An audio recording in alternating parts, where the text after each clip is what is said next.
أرست زينة قلقالت مقعزيها باس مغلا أدي سابات مال دقائق زاكل تقاريس ولا كوان تسأنحا حزقنا سروع قلقالت كم تجمرت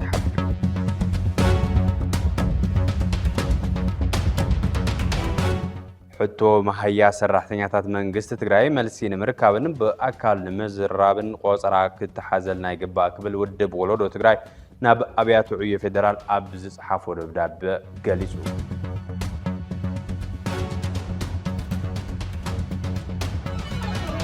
ممر يونيفرسيتي مقالن أبال ودب ساساي ويانن شويت قبرق زابير حلاف 48 ساعات لو معلت ناب بيت فركم زقرباتها قليزو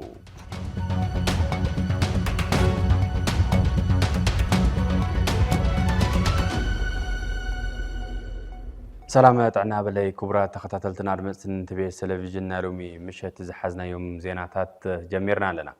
نخت كتاتولنا بخبر عدم حويروكم تسنح بلا اساس فلما عمل اختي اقلقلوت فانو تግራይ ناباخم كنبل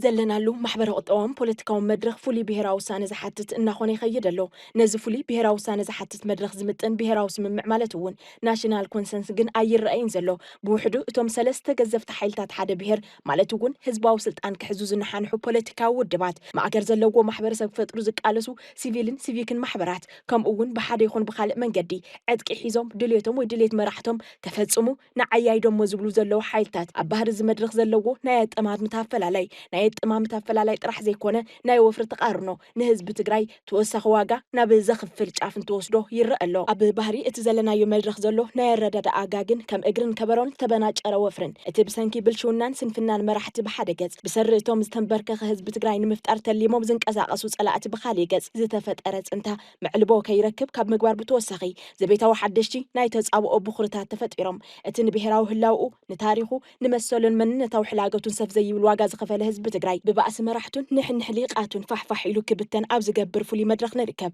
إذا ترازي كونس علم أبتنفس خلنا يكونات عودة أتيا كمن تأتي تقول له أبزلاتلو حيالات هاجرات نزلنا له زبا تغوز إيران وج كبد دوبن كرحقة أبز جوايالو بزن بتن زخبابنا عدتاتن زحزهم حيلتاتن نكونات أب مول مدلاو أبزلوالو تجرايجن كوبايا ماينا أفا أخت إخلنا خرساسي إنا أبت سقايل زر زلون حرام زكالسي نتي كبداس حزون زيت على هزبي قال جوهنا ولد مخادو أي طرفن إذا فولي بحر زلوا فولي وفرزت قلب فولي ناي تاريخ حقات أمن بقر أنتنا أساس سلستي أم قدم كبل استجلس وعند تابهر بوحدو أب كبدة عنقة تسقم كونه كم زيلو وعلى حدر انتيلو كفترو أبز خيل تناسح خازي ملس حماق محبر سوا وكونتات بهراو اسم مع أنت مساسالي أرداد أن كلو تثبيت فتاون سقعت سلعت يوزنا برا بزي معدال اتي أب الجدل توتفه الله وبهرن حزب كتف دبن مزبط زلو سقعت كويناتن دمبرس كبلهم زي كعله نتخونتات بخميز بلا عيني تمتو وخمز اللو نمرد عريزة سقم أبزم سلست عند تابير زمدب قليل قصر زي بحال هيك حزبون أبيك أتقالي نايتز أو منفسن معنا ودبر بيت تسأميدو نبزك أتزلو دبر ندابو حسر لامبان انت نسنس مرأي بفلاي اتخلا زلا تويو تسفا سلام كرئي ذهنتو هزبي سبار اللي بخوينو له أبزا ساعات زيا كما جيرنا نهزب تقراي زمسل بايتون تكل زبل حتى يلن أبزا ساعات زيا كما جيرنا كلهم حيلتات ناب تقراي نمصوم زبل أجندا يلن أبزا ساعات زيا كما جيرنا منقستا وقلت انفتيرنا دمسنا تسمعي بترنا توقعين قبرو زبل قلب يلن زلع على بوليتيكا تجراي حزي حوكان موقعن ندبل عيخا نمسقعن زقبر حرمرم كوينو له نايدك بيت زي مسمع معن زبيتو من نقعن حيلتات سفيح برز قلقتن دقاو حيلتات النخفه تخيدو عام تجراي قوانا كما قلوب زقبر حما امريت مهلاو مستعذبكا زعبا خايو حيلي كابزا هانص كايو عدن استخل كايو سرعات النقيلو بغرصن تحستون مساسنكا اينو خونان ايتون كفنان ابزبل استدقدقه دنقرنا تشخيلكا بسمين دوبن بسماين مدرن ابي غزا حزبخ حوك زند مسغبركا ززنقحن ززبلحنا طيركان ماخل حسابن فلطتن كخون زغبو زنبره ودابه اتازل علتن تانو صحم الدغغام طرح زخونه سب كملو مسغبركا بدم دق حزب زمصا انصراو ناي سلام نفاس سبار ونبر كتكافل اب قدم اتزامنك حزب زيت امن كوينكا مسترخبكا بايت عد تخيلكا كم تزبحل اب بركو اب كروع منفس تامامن حزبي كقصلكا بمسرح علشان مصقعن اب افافيت اندقتلت خان بدلت خان مستغنخا بز مخنيات دما من اسي زي بلا تግራይና ወለድካ ዝተመዛበለ መምላስ ሞ ይትረፍ ላዕላው ግዛአት ሙሓስ ስሞ ይትረፍ ሕዝውን ካልእ ጽንታ ክፍጠር ኣብ ዝኽእል ዓውዲ ጥፍኣት እናኹደድካ ኣብ ዝኾነ ጻትን ቅጽበትን ድንግጽ ኢልካ ናብ ነብስኻ ምምላስ ዶ ኣይከኣልን እዩ ኣቱም ሰባት ይኾነ ምባል ዶ ኣይከኣልን እዩ በቲ ዝመጸናሉ መንገዲ ክንከይድ ኣይንኽእልን ዶ ይበሃልን እዩ መልሲ ዶ ይግበርን እዩ ፍሉይነት እቲ መድረኽ ተረዲእኻ ፍሉይ መስርሕ ንምትእትታው ዶ ኣይጉየይን እዩ ነዚ እዩ እምበኣር እዚ ፍሉይ ባህሪ ዘለዎ ፍሉይ ወፍሪ ዝጠልብ ፍሉይ ናይ ታሪክ ኣጋጣሚ እንተነኣሰ ሰለስቲኦም ኣካላት ታብሄር ማለት እውን ፖለቲካዊ ሓይልታት ሲቪላዊ ውዳበታትን ዝተዓጠቑ ሓይልታትን ከካብ ዝኸድዎ ርሕቀትን ሕምቀትን ተመሊሶም ብሄራዊ ስምምዕ ማለት እውን ናሽናል ኮንሰንስ ክፈጥሩ ኣፈላለያቶም ልዕሊ ህዝባዊ ህላዊ ስለዘይኸውን ንሕደር ከቐምጡ ሕዚ እውን ከም ትማል ኣብ ምዕራያ ሓቋፊ ኣሳታፍን ዝሰርሕን ባይቶ ክርከቡ ንምሕፀን ሕቶ መሃያ ሰራሕተኛታት መንግስቲ ትግራይ መልሲ ንምርካብን ብኣካል ንምዝራብን ቆፀሮ ክትሓዘልና ይግባእ ክብል ውድብ ወለዶ ትግራይ ናብ ኣብያተ ዕዮ ፌደራል ኣብ ዝፅሓፎ ደብዳቤ ገሊጹ ውድብ ወለዶ ትግራይ ብኣካል ንምዝራብ ሕቶ ዘቕረቦን ፌደራል ኮሚሽን ሲቪል ሰርቪስን ሚኒስተር ገንዘብን ከም ዝኾነ ኣብቲ ዘውፅኦ ደብዳቤ ዕላው ገይሩ ቅድም ከበል ናይ 16 ኣዋርሕ መሃያ ብዘይ ምፍጻሙ ሰራሕተኛታት መንግስቲ ትግራይ ኣብ ከቢድ ቁጠባውን ስነልቦናውን ፀገም ወዲቖም ዋላ እናሃለው ብዝከኣሎም ኩሉ መንገዲ ግና እናሰርሑን ዕማሞም እናፈጸሙ ከም ዝርከቡን ዝፍለጥ እዩ ናይ ወርሒ ለካቲት መሃያ ዘይምኽፋሉ ግና ብዙሓት ዝተወደቡን ዘይተወደቡን ማሕበራት ውድባትን ሊቃንን ድምፆም ተስምዑ ተራእየሉ ካብኣቶም ሓደ ውድብ ወለዶ ትግራይ እዩ ሰራሕተኛታት መንግስቲ ትግራይ ንኣዋርሕ ደሞዞም ብዘይምርካቦምን ብሰንኪ ሕፅረት በጀት ኣብ ክልልና ተፈጢሩ ዘሎ ማሕበራዊ ቅልውላውን ዘላቕ መፍትሕ ንምምጻእ ዝከኣለኒ እናገበርኩን ቃልሲ እናካየድኩን ይርከብ ይብል ደብዳቤ ውድብ ወለዶ ትግራይ ውድብ ወለዶ ትግራይ ንሕቱታትን መሰለን ህዝብና ምላሽን ፍትሕን ንምርካብ ዝጀምርናዮ መንቅስቃስ ፍጹም ኣብ ሰላማዊ መንገዲ ቃልሲ ዝተመስረተ እዩ ክብል እናገለጸ መጽኡ እዩ ሕቶ ህዝቢ ትግራይ ክሳብ ዝምለስ ጀምርናዮ ጻዕሪ ኣጠናኺርና ከም እንቕጽል እውን ክንገልጸልኩም ንፈቱ ይብል ኣብቲ ንኣብያተ ዕዮ ፌደራል ዝለኣኾ ደብዳቤ ግልጋሎት መጓዓዝያ ባስ መቐለ ኣዲስ ኣበባ ትማል ደቃይቃት ዝኣክል ተቋሪጹ ዋላ እኳ እንተጸንሐ ሕዚ ግና ስሩዑ ግልጋሎት ከም ዝተጀመረ ተሓቢሩ እዚ ዝሓበረ ናይ ሰላም ህዝቢ መጓዓዝያ ኣክስዮን ማሕበር ጨንፈር መቐለ ኣካያዲ ስራሕ ዝኾነ ብርሃነ ከበደ ንትካልና ኣብ ዝሃቦ ናይ ስልኪ ሓበሬታ እዩ ጉዕዞ መቐለ ኣዲስ ኣበባ ከምቲ ወትሩ ዝነበረ ከም ዘሎን ኣድላይ ኣብ ዝበልዎ ቦታ ግና ተፍትሽ ከም ዘሎን ብምሕባር እዙይ ድማ ነሰላምን ውሕስናን ተጓዓዙ ተባሂሉ ዝግበር ይክብል እቲ ኣካያዲ ስራሕ ገሊጹ ምስ ብርሃነ ከበደ ዘካየድና ናይ ስልኪ ጻንሒት ተኸታቲልና መለስ ብርሃነ ከበደ በዓል هو ናይ ሰላም ህዝቢ መጓዓዝያ ኣክስዮን ማሕበር መቐለ ቅርንጫፍ ስራሕ መካየዲ እዩ ጽቡቕ ኣብ ማሕበራዊ ሚድያ ዝፍለጠ መዓልታት ጉዕዞ ባስ ኣዲስ ኣበባ መቐለ ኣዲስ ኣበባ ተቋሪጹ ዝብል ሓበሬታና ተወዝዑ ነይሩ ሞ ከመይ ዘሎ ግልጋሎት መጓዓዝያ ትራንስፖርት ያው ከምቲ ዝፍለጥ ፍቱ ግልጋሎት መጓዓዝያ በተለይ ካብ ትግራይ ወፃኢ ዘሎ ማለት እዩ ካብ መቐለ ናብ ኣዲስ ኣበባ ዘሎ ቱ ናይ ሰብ ጠለብ ኣሎ ዋላ እኳ ሕዚ ንእሽተይ ሒሽ ይብል እምበር ፍቱ ቅድም ኢሉ ዕድሜ 3-4 መዓልቲ ለሉ ዝሓለፈ ሰሙን ብዙሕ ሰብ እዩ ነይሩ ኣብዚ ሕዚ ግን ንእሽተይ ቅንስ ለበለ ይመስል ኣብዘን 2 መዓልቲ ለጋጠመ ከምቲ ዝበልካዮ ኣብቲ ማሕበራዊ ሚድያ ኣነ እውን ንሪኦ ኣለኹ ዝተቋረፀ ናይ ትራንስፖርት ኣገልግሎት የለን ታያ ዝኾነት ነገር ኣጋጢማ ግን ብዕለት 6 ዲሰምበር ማለት እዩ ዘን ልዩ ባስ ልጓዓዛሉ ወይ እውን ዘን ሃገር ኣቋራጭ ልጓዓዛሉ ሰዓት ቅድሚ ምእኻሉ ናይና ሰላም ባስ ቅድሚ ምሕላፋ ኣብዛና ምላዛትንያ ኬላ ዝኾነት ነገር ኣጋጢማ ነይራ ኦረዲ ለጋጠመ ነገር በቶም ልምልከቶም ኣካላት ዝግለጽ ይሕይሽሉ እምነት ኣለኒ በቶም ናይ ጸጥታ ኣካላት ክግለጽ ኸውን ኢሉ እምነት ኣለኒ ብዝኾነ ግን እንትና ኣብኡ ክንበጽሕ ከለና ዝኾነ ጽቡቕ ለይኮነ ነገራት ነይሩ ምሳና ከይኮነስ ምስ ካልኦት ማለት እዩ ምስ ካልኦት ናይ ትራንስፖርት ኣገልግሎት ሰባት ይኮነስ ዝኾኑ ምስ ቶም ፖላዊስ ወይ ለውነኡ ጸጥታ ለኽብሩ ሰባት ዝኾነ ግጭት ልመስል ነገር ነይሩ ስለዝተሞ ኡልኖሩ ጸጥታ ለኽብሩ ኣካላት ንእሽተይ ጽንሕ ይበሉ ኢለውና ትለጋጠመ ነገር ዲቴይል ኣነ ብዙሕ ይፈልጦን ቶም ልምልከቶም ሰባት ክገልጽዎ እዮም ልብል እምነት ኣለኒ ንሕና ልቱ ተሳፋራይን ልቱ ድርጅትን ዋሕስ ክኸውን ንእሽተይ ጽቢ ይበሉ ኢለውና እቶም ናይ ጸጥታ ኣካላት ተኸክሎም ከዓ ንእሽተይ ጽቢ ኢልና ካብኡ ፈትሾም ብዙሕ እንደ ላክል ደቃይቕ ጸኒሕኩም هذا 11 ساعات كابيوم سديدهم نخاوزي كاوزو ملازات انتن لازم بزح تتصبينا لبل ነገር ይኸውንን ብዙ ሰዓት እዮም ሰዲደውና بسلام كا ሕብረተሰብናን ድርጅትናን ኣብ ሰዓቱ በፂሑ አዲስ አበባ ማለት እዩ ብድሕሪ ተፈጠረ ነገርካ ምንም ነገር ያዝለው ማንት ለውን ስሩዕ አገልግሎት ኢና ሄምና እዋ ሰላም ጉዕዞ እኒ ቅጽላትን አውቶቡስ ተሳፋራይ ወኑ ሰላም ጉዕዞ ይዘሉ አዲስ ነገር ተፈጠረ ይናል ስለዚህ ታ በሰንበት በዕለት 6 ተወሰነት አፍቱ ከላ ለጋጠመ ጉዳይ ተዘይ ኮይኑ ናይ ትራንስፖርት መቆራጽ አይጋጠመናን खाሊ አዲስ ነገር የተፈጠረ ነገር የለም ወርድቱ ለመልከቱና ጸጥታ አካል ያው ተሕጋውን ሕጋው ለኮነና ጉዕዞ ሁነታት ብዕቱ ተዝስራሕ ጽቦ ኢሉናተን ማለት ለይተ ነገር እንዲያጋጥም የዝሆነታት እዚ ኩላህና ለናይ ጸጥታ አካላት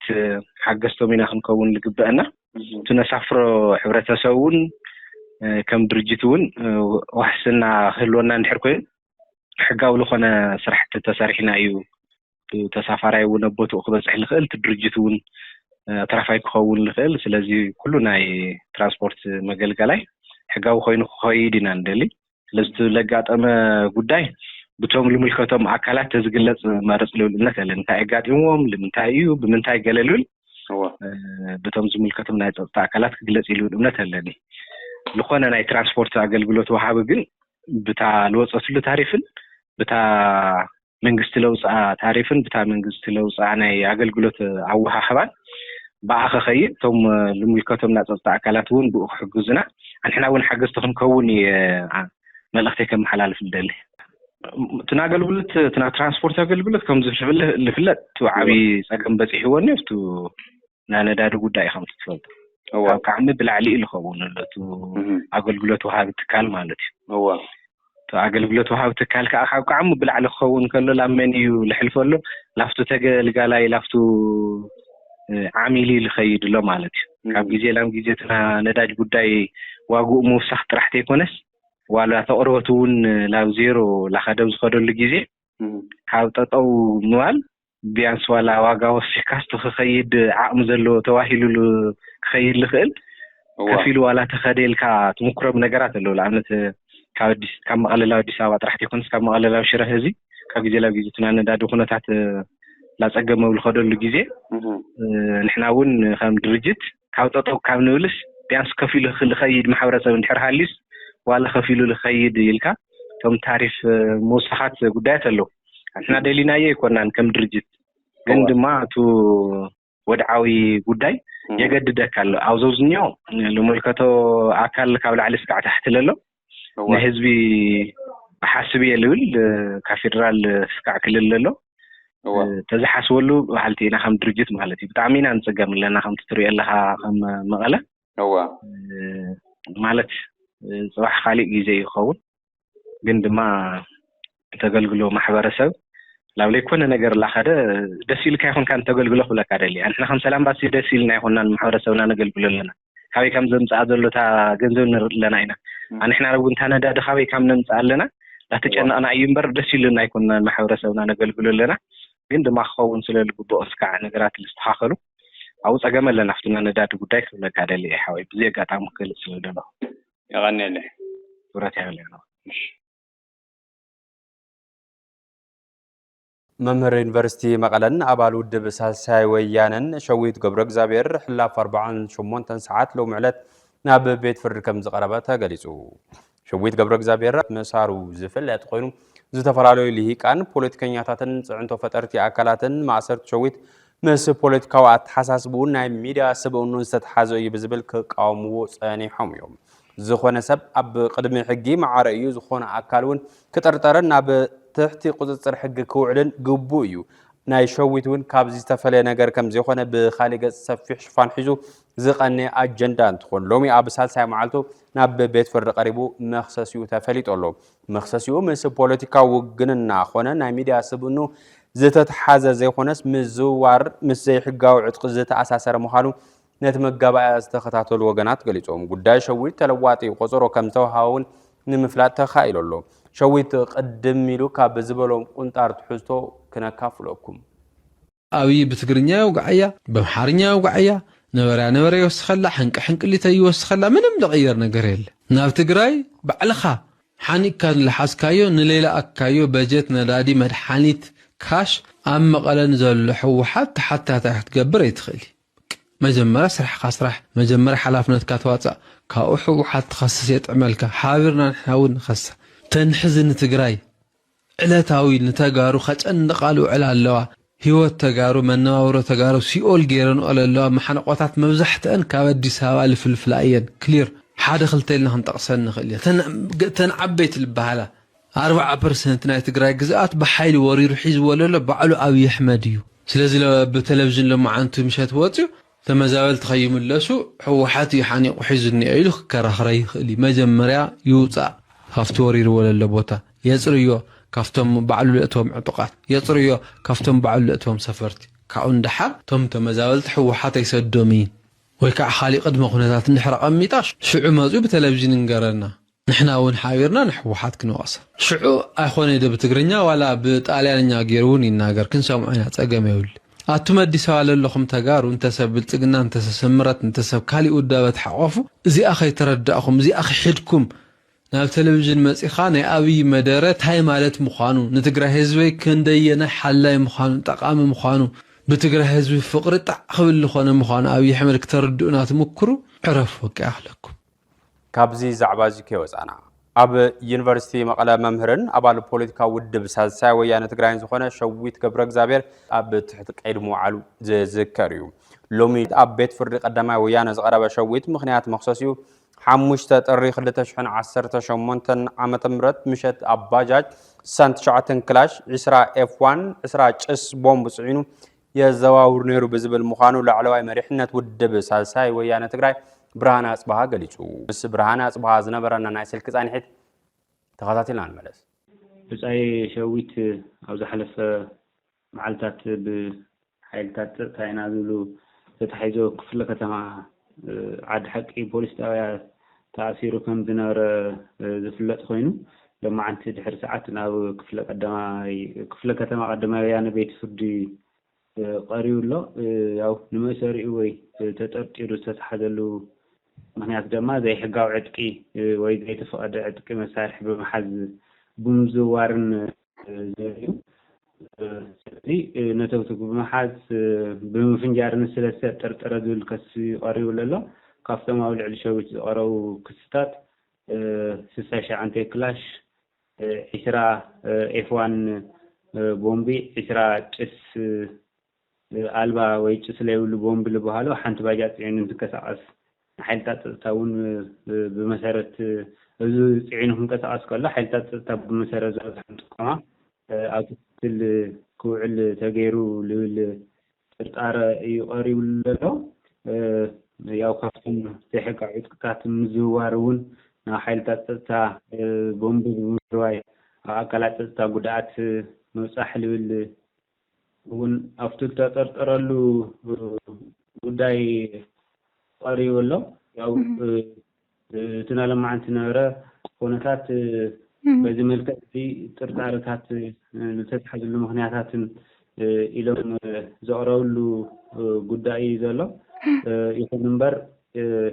ሸዊት ኣብ ደገ ኮይኑ ሆነታት ከታተል ውን ያው ናይ ዋሕስ መሰሉ ማዓልቲ ማለት ቅድሚ ናውንትን መዋሉ ዋሕስ ተሐሊሉ ኮት ተሓቲት ነይሩ ፖሊስ ተሳኻ 14 ማዓልቲ ቆጠሮ ሰሓተተ ኮይኑ ይኹን እምበር ቤት ፍርዲ ግና ፖሊስ ዝተረፈም ጥራይ ወዲኡ ንዕለት 10 ወርሒ 7 2018 ቃል 5 ቀሩ ተለዋጥ ቆጠሮ ይውለሎ እዚኢቱና ለማዓንቲ ዝነበረ ሓፍሻው ኩነታት ሸዊት ኣብ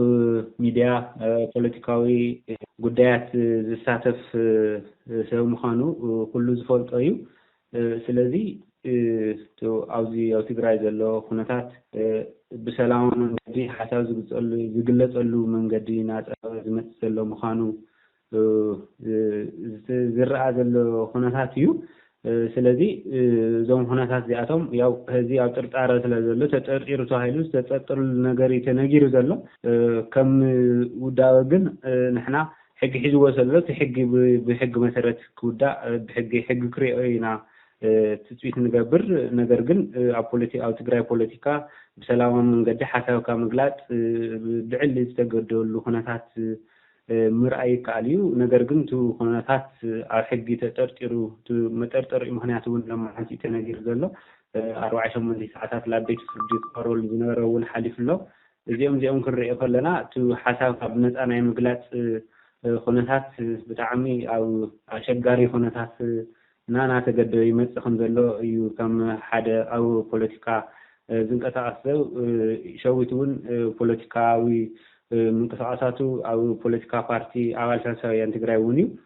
ስለዚ ሓሳብ ብምሃብ እምበር ያው ናይ ቤት ፍርዲ ጉዳይ ብዙሕ ዝርዝር ክነኣተይ እንደሊ ነገር ግን ብዙሕ ተጠርጢሩ ቀሪቡ ኣሎ ስለዚ ኣብ ቀፃሊ መዓልታት ዝወሃቡ ናይቲ ቤት ፍርዲ ዝህቦ ጉዳይ ተኸታቲልካ ዘሎ ነገራት ምግላፅ እዩ ዝሓሸ ዝኸውን ነገር ግን ብሓሳብካ ብነፃ ናይ ምግላፅ ብዲሞክራሲያውን ሰላማዊ መንገዲ ናይ ምግላፅ ኩነታት ግን ይጠብብ ከሎ ካብቲ ሕዚ ንሪኦ ኣለና ናይ ሸዊት ኩነታት ምዕዛብ ይከኣል እዩ ኣብ ማእኸላይ ምብራቕ ዘጋጠመ ቅልውላው ፀጥታ ስዒቡ ቀረብ ነዳዲ ኢትዮጵያ ኣብ ከቢድ ሓደጋ ከም ዘሎ ቀዳማይ ሚኒስትር እቲ ሃገር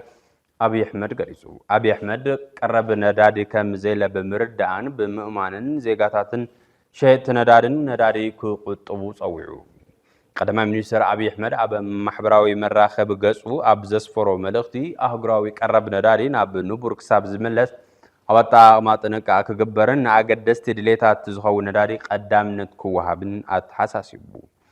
መንግስቲ ብከምዚ ልክዕ ብሃንደበት ኣዋጅ ምግባሩ ብዛዕባ ድልውነትን استراتيجيكاو عقمي عقور ندادن تاجر كبيد حطوطات كالعلم مخنيات كم زخونة يجلس الله بتوسخ عب ملوختو اتينا معدل ندادن أكفافلتن بحلفنا تكسر حزبوله حافشاو ممرحي نتي كله زي حقاو مأكب ندادن مسفح فحص اللي معداجان بخمة كم زقوزات روجلس أيتا جبرن زبلنا قفيتا يلا على اللو حتى تقرب ندادي أبو قول في محبرة الطباوت أجم خوين مسؤولون كاب قربنا بزيد ما ناب مولو مقرات مسؤولون زفلاتيو كابنا وسعي چاينا أبو داغمة هنساتن حويتن دحركينات تمس السودان كتحجز قربولا أمامتات أبو قعونا وسعي بوليسيا أو واحداتهم الله جزياو لوخ بيجينغ حبيرو أب السودان زركب جزياو لوخ چاينا چارج دي أفرنس چاينا زوجيان أب مبرق أويت كتما بورت السودان أب زهابو غازت أو مجلسي بيجينغ تيبوكينا زعانو مسارة لمع السودان داغمة هنساتن كجبرلو أبركتو كتجبر دلوت إياك بالجلسو منجز چاينا نزوم مامتات أبركتو أب زجبر الأوان أب جندا بوليسي وسعي بوجع كمزات ووم دما أتي دبلومات جلسوا أبزي قرب أوان أبرزها كتما كارتوم زجبر عدة منجزتي تاجزاتن بحفشات هاجرن داغمين منها زلوتو فاين زار مخانو تعذبتي قلتو أتي قنصي بعسر تحموش تميازي خلتشون 23 كابز جمرات حيزو كارتوم حاويسو عبيت كتماتات بسفحو عنوت ماي إلكتريكن تعنات كالاتن كمون فابريكاتاتن بروجكتات حرشان بحفشات حتى قرص السودان لعول عنوات كم زبصحو يفلاتيو الزبصابزي ناي السودان تريبونيو أب مودعتا TBS TV سرع فنو كابز جمرو لقوان فليمو ببور حفولينا تخورة أنفتنا نترى زينان مدبات مقاريسو أب مفنا ومسلمحي ذكر زي حزنا يزلنا ورحي ورح مقابيت أب تقرأي نزو حلفو حموش عمتات زي قصلو عبيت هزباوت أقامات حزبون صفحات عمقوتن وشخوم يخدو من الله ومسعبو يفرزلو كبر بهير يحسزلو دموق تاريخني بتنزلو منن توباتن سقاتو كينات حاوس وقفت راب زخل ورقت زادها بخيلهم نهاري كينات نمكل خال بايتا سلام نمسفح كمچو أبا قداسنت متشا حدش منقسنة تقراي زادها بيخون بكندو أبليك عن البوليتيكانياتات نتعدز الرأي زلو تخنتات تقارنوتاتن ربح حزب حزوم تخرجونا ساعتن تعريمهم مع خلنا حزب تقراينا بنبورن من ملاسن بمتتع خبر بهرن حلوة منتن تاريخها وحلافنتن زواز أحبرت سباوت كلمة عشان عند تخرج زور حيو تقرأ كباتيات وزلا كل مداوس أجمع كتوس نسبنا أنا بجبو كبروك ملاسن أب مونجو أحواز زل سنة أقداسي مسدقوا حتى تجبر لزب أوات أي مخان وزعم من تكلا أدلاينت مت الشاباي توز ملكة وسفر على تحسات النقرصة يفنوا والله تقلال زينان مدباتن ون أبزينا يدخلت أنفسي زنة أزرق خونيو زي أقداس الجندازي بسعب تحسوا كنا العلينا تقرأي عدوي تدفري حفتي من ما ينخياي من سيجد اللي يتصد في ሰብ ዓረሪ ብኣየር ክድብደብሉ ውሎም ማእስዋእቲ ከፊሎም ትግራዋይነቱ ዓዱ ህዝቡ ሰላም ኮይኑ ክነብር ኣነ መስዋእቲ ክኾንኒ መዋሎም لزحز وزحنا إننا لزحز نحقوس لنا يو لزحز مرة وزحنا إننا سم تدي حلفو عبزي ما زحنا ما دقي ما دقاقي ما خبري موجود لا أثاتهم يكون يكون دلي أتم سبب أبو خرخ مخلو فتحيل تقرواي حولنا تقرواي بسفحتي كيساعي تقرواي عندنا هم ديلة تزارب كلنا وعد سلا الغنى تخال عد سلا ليولو ديمقراطي حولنا تقرواي وليدو زميدو تعينا براك نبر تعي عيار كتنفس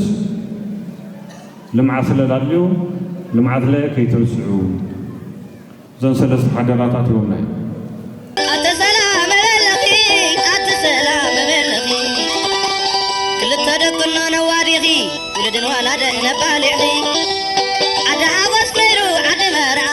عد عبيتي عد منسي نيرو عد مرعى عد تستاي نيرو عد طعام انت تقول انا يالو تزبنا سلام يبلالو